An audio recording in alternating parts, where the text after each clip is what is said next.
Bismillahirrahmanirrahim. Alhamdulillahirabbil alamin. Wassalatu wassalamu ala asrafil anbiya'i wal mursalin sayyidina Muhammadin miftahi babi rahmatillah adada ma fi ilmillah salatan wa salaman daimaini bidawami mulkillah wa ala alihi wa sahbihi wa man walah wa la hawla wa la quwata illa billah. Subhanaka la ilma lana illa ma 'allamtana innaka antal alimul hakim. Rabbi shrah li sadri wa yassir li amri wahlul 'uqdatam min lisani yafqahu qawli. Assalamualaikum warahmatullahi wabarakatuh.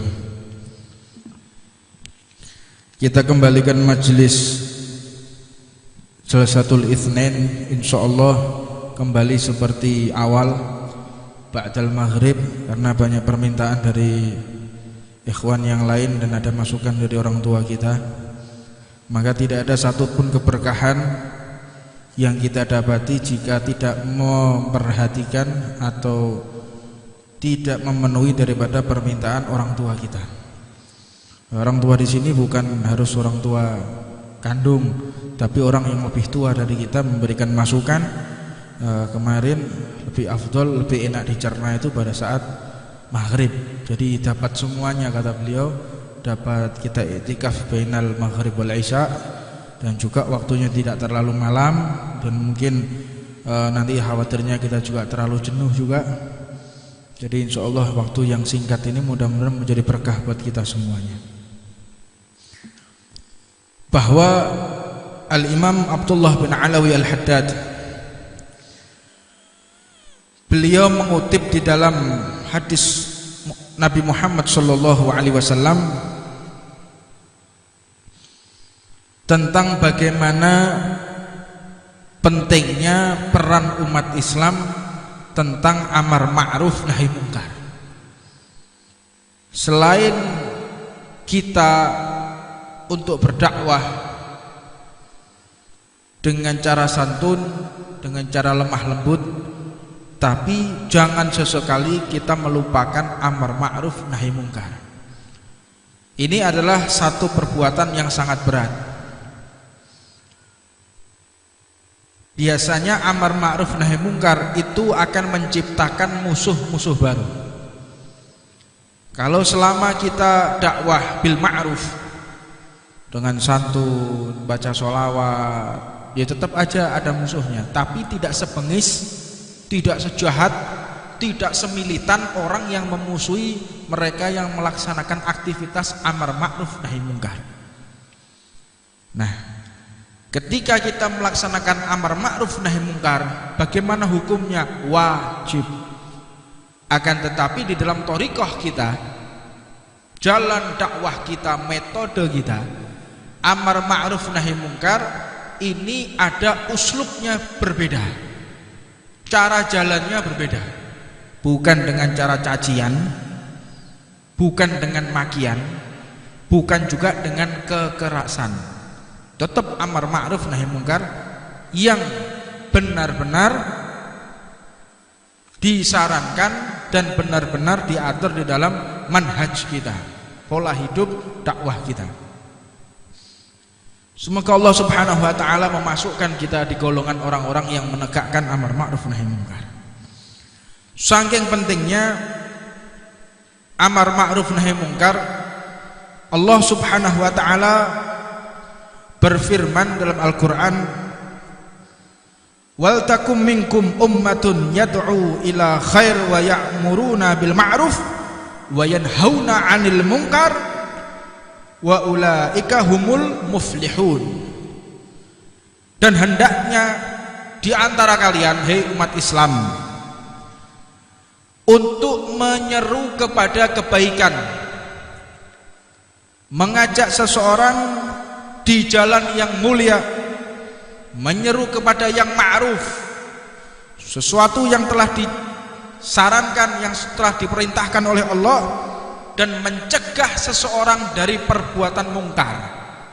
Ada seseorang teler, kita tegur, tetapi harus dengan cara-cara yang baik. Ada orang berjualan pil, ada orang berjualan minuman keras, Bagaimana caranya kita untuk mencegah mereka agar tidak melaksanakan perbuatan seperti itu? Dan dikatakan oleh Allah, jika kita termasuk orang-orang yang menegakkan ma'ruf dan mencegah seseorang dari perbuatan mungkar, wa ulaika humul muflihun, kalian adalah orang-orang yang beruntung, kata Allah Subhanahu wa taala. Sebab Allah juga berfirman, kuntum khaira ummatin ukhrijat linnas, kalian ini adalah kelompok kaum yang paling mulia yang pernah Allah ciptakan. Nabi manapun tidak akan bisa menciptakan umat seperti apa yang dialami oleh umat Nabi Muhammad. Sampai-sampai Rasulullah mengatakan, ulama ummati kal anbiya bani Israel. Tahukah kalian para kiai, para ulama, para masyayikh di kalangan umatku itu setara seperti para nabi Bani Israel. Di dalam suatu mimpi, seseorang ini pernah melihat bahwa Nabi Muhammad duduk di atas singgasana. Sampingnya Nabi Muhammad ada beberapa nabi. Di antaranya yang terlihat adalah Nabi Musa alaihissalatu wassalam. Di dalam mimpi tersebut, Nabi Musa mengatakan kepada Rasulullah, ya Rasulullah, wahai Nabi, wahai kekasih Allah, aku benar-benar memperhatikan apa yang engkau ucapkan. Engkau mengatakan ulama ummatak kal anbiya bani Israel, ulama umatmu seperti kami ini, seperti Nabi Nuh, seperti Nabi Ibrahim, seperti Nabi Musa. Apakah mungkin umat bisa menyetarai kami seperti Nabi? Mana buktinya?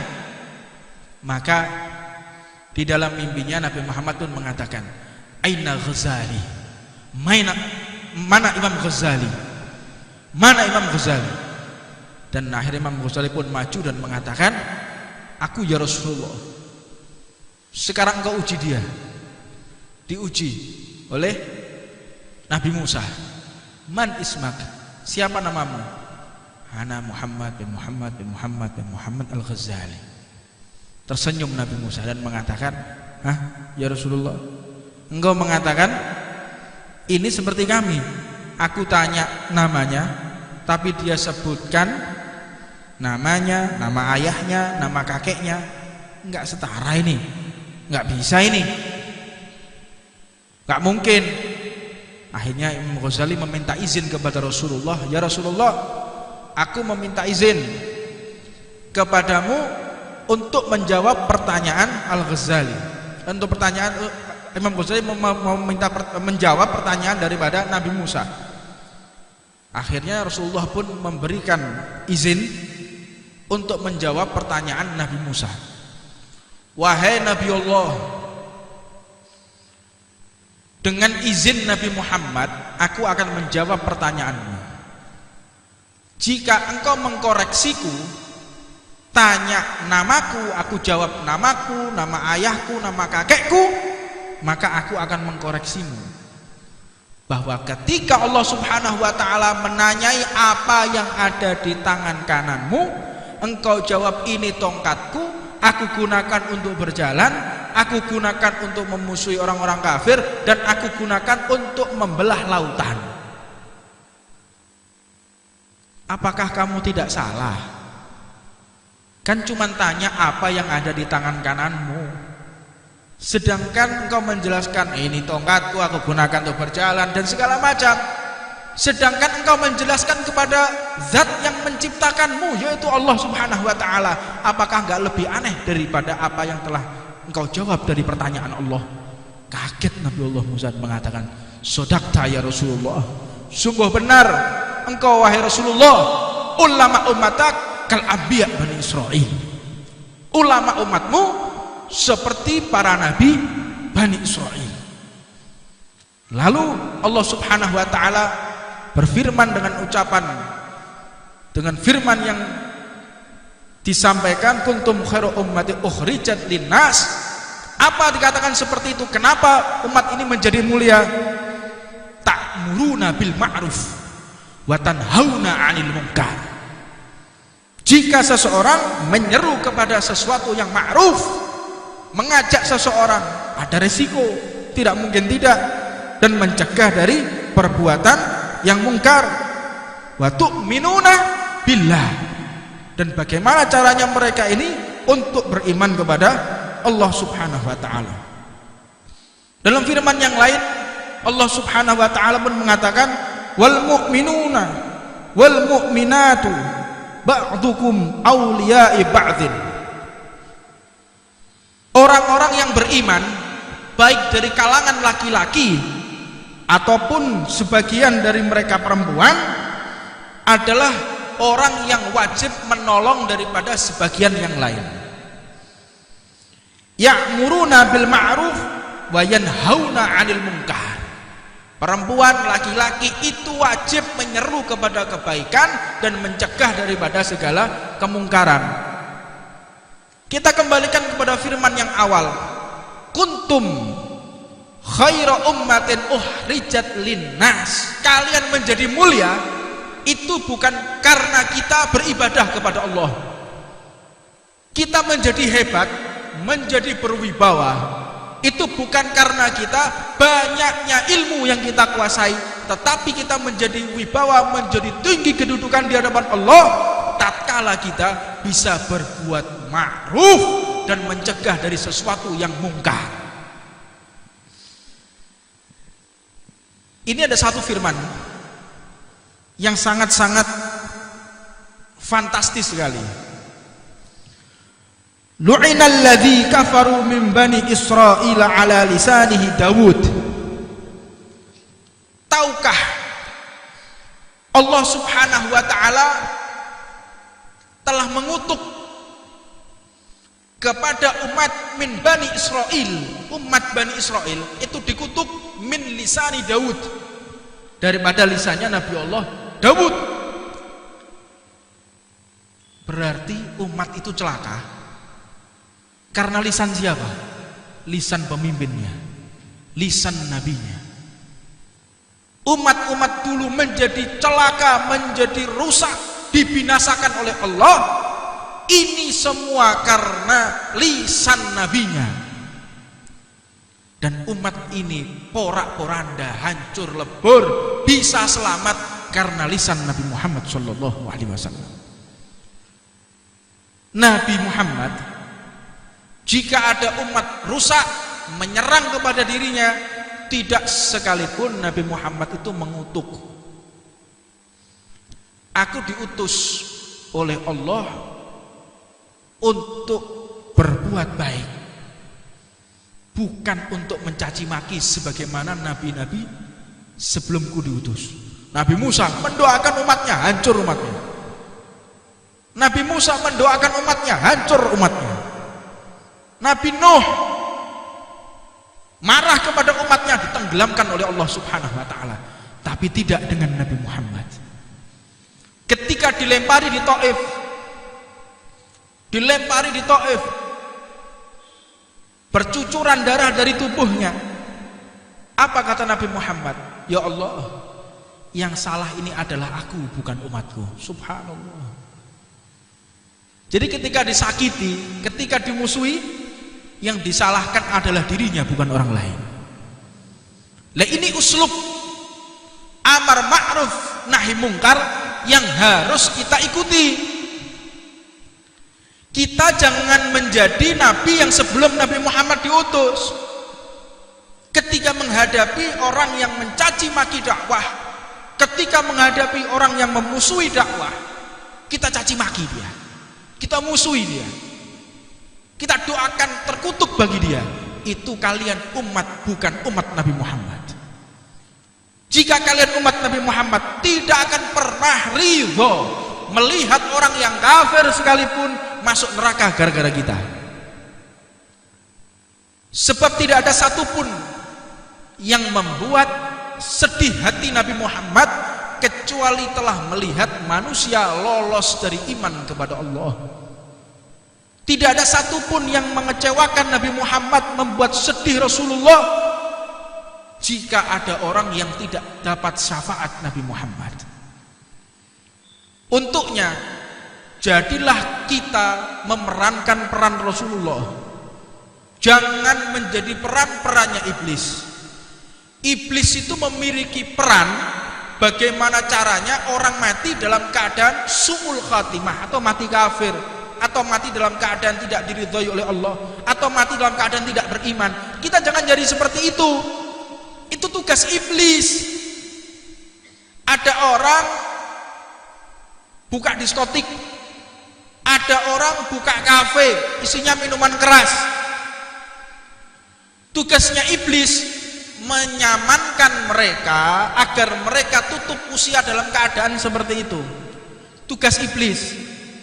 Tapi tugas kita bagaimana caranya mereka keluar dari tempat itu dalam keadaan sehat, dalam keadaan selamat, bisa beribadah dan menutup usia dengan husnul khatimah. Itu tugas kita sebagai umat Nabi Muhammad. Perankanlah peran Rasulullah. Jangan memerankan diri seperti peran iblis. Kadang-kadang pikirannya enggak fokus, enggak tepat, enggak linier dengan Nabi Muhammad, enggak selaras. Tempat minuman keras dibom, tempat prostitusi dibom. Makanya dalam satu riwayat ada salah satu imam diwawancarai, ada satu pengebom. Dia bangga. Kamu bangga kamu bisa ngebom? Bangga saya bisa ngebom tempat maksiat. Bangga saya. Kenapa engkau bangga? Karena saya bisa membunuh orang-orang yang bermaksiat kepada Allah. Hebat inti. Hebat kamu. Kamu telah memerankan tugas iblis dengan cara yang singkat. Kaget ya. Kenapa seperti itu? Sekarang saya mau tanya, tugasnya iblis untuk apa? Ya, untuk menjerumuskan orang mati su'ul khatimah dan masuk ke dalam neraka. Ya sudah, engkau menjadi perannya iblis. Engkau telah mematikan mereka semua dalam keadaan kafir, dalam keadaan bermaksiat. Tapi ente lebih hebat dari iblis ente. Iblis itu butuh bertahun-tahun, prosesnya lama, tekun, membuat lalai seseorang sehingga dia nutup usia bertahun-tahun sudah tua, mati su'ul khatimah. Tapi ente lebih hebat dari iblis. Ente dengan sekejap bisa memasukkan mereka semua dalam neraka.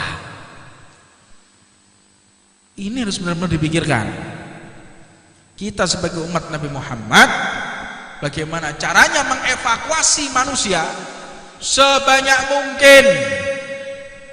Dia yang semula ada di neraka, kita pindah ke surga. Jangan kita bangga, jangan kita bahagia jika melihat sekelompok umat dia mati dalam keadaan bermaksiat kepada Allah. Nah, di sini tugas kita. Jika ada sekelompok orang dengan perbuatan maksiat, maka kita juga ngatur strategi. Dan tentunya jalan ini harus sesuai dengan konstitusi yang ada di negara kita. Di negara kita itu ada aparatur pemerintahan, ada kepolisian, ada TNI.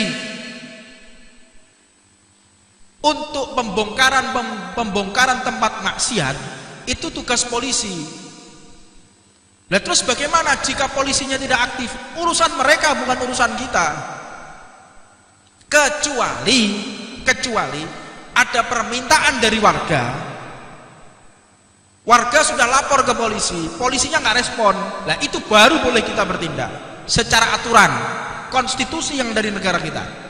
Tapi jika sudah polisinya sudah bekerja, polisinya sudah maksimal dengan intelijennya, dengan kekuatannya, dengan pasukannya, sudah berupaya, kita ikut-ikutan, ini haram ya ikhwan. Tapi kalau sudah mereka membiarkan, pura-pura tidak tahu, ini beda cerita. Sebagaimana peperangan-peperangan yang ada di dunia Islam, tidak ada satupun, ingat, tidak ada satupun peperangan di belahan manapun itu untuk menyebarkan agama. Di Palestina, di benua Eropa, di Afrika, di Asia, terjadi peperangan untuk menyebarkan agama Islam, bukan. Lalu kenapa bisa terjadi peperangan di beberapa tempat semasa Rasulullah hidup, semasa perjuangan khalifah? Itu bukan untuk menyebarkan Islam, melainkan penduduk setempat yang meminta kepada Islam agar terbebas dari penguasa yang zalim. Mereka mengirimkan surat kepada khalifah, mereka mengirimkan surat kepada Nabi Muhammad, wahai Rasulullah, bawalah pasukanmu ke tempat kami dipimpin oleh penguasa yang zalim, kami dipimpin oleh orang-orang yang jahat. Maka datanglah Rasulullah ke tempat tersebut untuk melaksanakan peperangan, bukan untuk menyebarkan agama. Apa buktinya? Rasulullah membawa pasukan bukan untuk mengislamkan. Jangankan keluar negara Arab, di dalam Arab sendiri, ketika Fathul Makkah, di rumahnya sendiri, itu tidak dipaksa kok. Fathul Makkah itu, ketika Rasulullah datang dengan puluhan ratusan ribu sahabat dari Madinah menuju ke Mekah, apa kata Rasulullah? Kalian Yahudi, kalian Nasrani, kalian tidak akan pernah disakiti. Silahkan kalian dengan agama kalian, wa antum tulaqa. Engkau kalian bebas, silahkan. Kalian mau berdagang lagi, silahkan. Kalian mau berbuat pekerjaan lagi, silahkan. Membangun rumah tangga, silahkan. Membangun gereja kalian, silahkan. Kalian membangun tempat ibadah kalian, silahkan. Nggak ada masalah bagi Rasulullah. Itu ketika di dalam Arab sendiri. Lah apalagi di luar negara Arab. Maka tidak ada satupun peperangan di Indonesia, di Islam ini yang dikarenakan untuk menyebarkan agama. Nggak ada. Peperangan-peperangan yang ada itu adalah melawan penguasa yang telah menzalimi rakyatnya. Ini penting kita pelajari bersama. Untuknya kita harus paham, jangan terprovokasi dengan ajakan-ajakan jihad yang justru mencelakai nama Islam itu sendiri, atau ajakan jihad yang untuk memusuhi saudara Islam sendiri. Ada ajakan jihad zaman sekarang untuk merusak nama Islam sendiri. Ada ajakan jihad yang untuk melukai umat Islam. Ada yang merusak nama baiknya, ada juga yang memang sengaja memusuhi sesama umat Islam. Nah ini wajib kita identifikasi. Jangan sesekali kita mengikuti daripada ajakan-ajakan jihad yang tidak sesuai dengan apa yang telah diajarkan oleh Nabi Muhammad SAW. Karena rukun jihad itu di dalam bab fikih diajarkan tidak boleh merusak tanaman, tidak boleh membunuh perempuan, tidak boleh menyakiti anak kecil, membunuh anak kecil, tidak boleh merusak tempat ibadah, pekarangan yang berbuah tidak boleh. Bahkan kencing pun itu diatur dalam jihad. Jihad, kita mau kencing, mau pipis itu diatur. Jangan di tempat-tempat sembarangan. Bayangkan coba. Kita harus benar-benar memahami daripada apa yang diajarkan oleh Rasulullah SAW. Nah, pentingnya jihad, Rasulullah mengatakan, man ra'a minkum mungkaron. Mohon maaf, pentingnya daripada amar ma'ruf nahi mungkar, pentingnya amar ma'ruf nahi mungkar. Man ra'a minkum mungkaron falyughayyir biyadihi. Apabila kalian melihat satu kemungkaran, perbuatan yang tidak sesuai dengan apa yang diajarkan oleh Allah dan Rasulnya, falyughayyirhu, maka rubahlah. Dengan rubah yang bagaimana? Biyadihi, dengan tangan. Apa yang dimaksud dengan tangan? Dengan kekuatan tubuh kita. Bisa juga definisinya dengan jabatan kita, bisa juga dengan kekuatan pasukan kita. Jadi untuk merubah ini sesuai kapasitas yang kita miliki. Kalau kita sebagai bupati, maka keluarkanlah perbub, peraturan bupati, itu bentuk jihadnya. Kalau kita sebagai gubernur, ya buat pergub, peraturan gubernur. Kalau kita sebagai kepala rumah tangga, ya atur dalam rumah tangga. Jangan sesekali kalian meninggalkan sholat. Jangan sesekali kalian hubungan dengan yang bukan mahrimnya. Ini perbuatan di dalam rumah tangga. Fa in lam yastati', apabila kalian tidak mampu dengan tangan, keluarga tadi kan sebutkan. Apabila kalian tidak mampu, fa in lam yastati', fabilisanihi, dengan ucapan. Kalau ada orang jualan narkoba, misalnya di Jalan Pemuda, ada orang jualan narkoba. Kalau saya polisi, saya akan tangkap mereka. Tapi karena kita rakyat sipil, tidak ada wewenang untuk bertindak sebagaimana aparatur kepolisian, fabilisanih, dengan lisan kalian nasihati dia, Pak, kalian jangan jualan narkoba di sini. Bapak jangan berjualan minuman keras di sini. Ini bentuk daripada perubahan amar ma'ruf nahi mungkar. Kita melihat ada orang yang berbuat maksiat, maka rubah dengan lisan. Fa in lam yastati', adapun kita tidak mampu lagi, fa biqalbihi, maka dengan hati yang tidak ridho. Kita pakai tangan nggak mampu, pakai lisan khawatir juga, maka yang terakhir fa biqalbihi, dengan hati tidak ridho. Jangan kita cuek, jenengan ningali tiang sing lagi mabuk, gak iso ngerubah pakai tangan, gak bisa merubah pakai lisan, dengan hati apa itu? Doakan dia, doakan dan tanamkan dalam hati kita tidak ridho dengan apa yang dia perbuat. Ya Allah, kok bisa sampai seperti itu? Jangan kita acuh tak acuh, gak peduli. Wah, yang penting duduk keluargaku, yang penting bukan saudara saya, bukan sanak famili, gak ada urusan. Nah, ini yang menyebabkan daripada rusaknya umat. Dan tatkala kita cuman bisa di dalam hati, fadzalika at'aful iman. Kalau kalian cuman bisa dalam hati, maka ketahuilah iman kalian sangat-sangat lemah. Makanya jangan mengaku kita iman kita kuat, iman anak kuat, iman anak ini kuat. Ente amar ma'ruf nahi mungkar apa tidak? Tidak. Dengan lisan tidak, dengan kekuatan tidak. Iman ente lemah.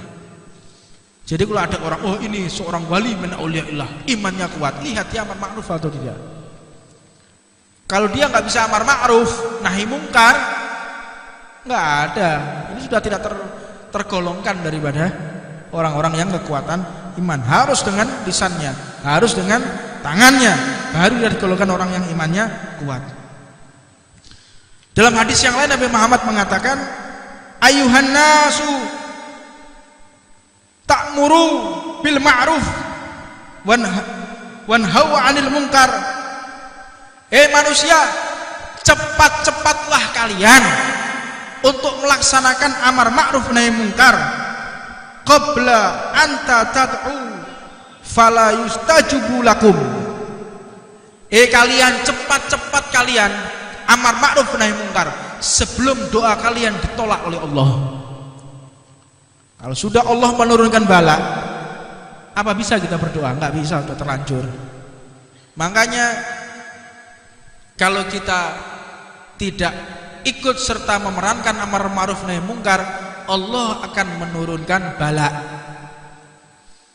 Namanya bala, ya Allah, kalau sudah seperti gunung meletus, sudah seperti tanah longsor, gempa, misal ada di ujung jalan sana itu jualan pil, ujung jalan jualan pil. Terus ada banjir, ada murka Allah. Kira-kira yang kena itu pojokan tok apa sak jalan muda? Pikir kita. Ada orang jualan narkoba, terus Allah menurunkan bala. Apa yang kena? Cuman dia yang jualan atau kita semua? Semuanya kena. Al-bala ya'um. Bala itu kalau turun untuk semua. Kalau ada ahli ibadah tiap hari ke masjid, sholat 5 waktu di masjid, tetangganya jualan narkoba, kalau balak turun, imam masjidnya kena apa tidak? Kena. Ulamanya kena apa tidak? Kena. Hafidz Qur'annya kena apa tidak? Kena. Gara-gara siapa? Membiarkan mereka yang berjualan narkoba, membiarkan mereka yang berjualan minuman keras. Jadi kalau ada orang mengatakan, wes gak usah ngurusi aku. Ada orang berjualan narkoba ngomong, sementing lah gak mengganggu awakmu aku. Ini kan pekerjaan saya. Yang dosa ya saya sendiri, dosa-dosaku sendiri. Yang rusak ya badan-badan saya sendiri. Wong tidak ganggu keluargamu kok. Kan kadang-kadang kan ada seperti itu. Kan gak ganggu kalian, wahai orang yang taat. Tidak mengganggu kalian, wahai orang istiqomah di masjid. Tidak mengganggu kalian, wahai orang yang berdakwah. Kenapa kalian ribut mengurusi kami yang berjualan narkoba? Jawab dengan hal ini. Kalau kalian berjualan narkoba, Allah menurunkan bala. Yang kena bala bukan cuma kalian, tapi semua di antara kita akan terkena bala. Pernah satu ketika diceritakan, satu kota hafal Quran, satu kota semua hafal Quran, satu kota semua taat kepada Allah. Ada satu orang jualan narkoba tapi tidak diketahui. Tidak diketahui. Maka akhirnya Allah Subhanahu wa taala menurunkan bala dan seluruh kota yang hafal Quran, yang taat kepada Allah semua masuk neraka. Ketika dihisab oleh Allah, itu gara-gara ada sebagian orang mengetahui sehingga tidak peduli, maka semua kena imbasnya dan semua dimasukkan ke neraka oleh Allah Subhanahu wa taala. Nah ini jawaban bagi mereka. Jika sudah terang-terangan di hadapan kita mereka benar-benar jualan, maka kita akan awali di jalan pemuda nanti. Insya Allah kita sudah membaca kitab ini, kita sudah paham ilmunya, kita sudah paham aturannya, kita akan bertindak nanti dengan catatan tidak keluar daripada apa yang ada di dalam konstitusi negara kita. Dengan cara apa? Laporkan kepada kepolisian. Laporkan kepada kepolisian, Bapak ini ada penjualan pil misalnya, kita kirimkan surat, kita laporkan ke Polsek, kita laporkan ke Polres. Jika memang Polres, Polsek tidak menanggapi, kita kepung bersama. Insya Allah ya, nanti pada saatnya saya akan pimpin sendiri untuk mengepung mereka. Mudah-mudahan kita diberikan kekuatan oleh Allah Subhanahu wa taala. Tapi harapan kita sebelum kita kepung mereka, mereka terlebih dahulu ditangkap oleh pihak kepolisian. Amin ya rabbal. Rabbana atina fid dunya hasanah wa fil akhirati hasanah wa qina adzabannar wa 'ala mana masyikhuna wa ila hadratin nabi Muhammadin sallallahu alaihi wasallam. Al-Fatihah.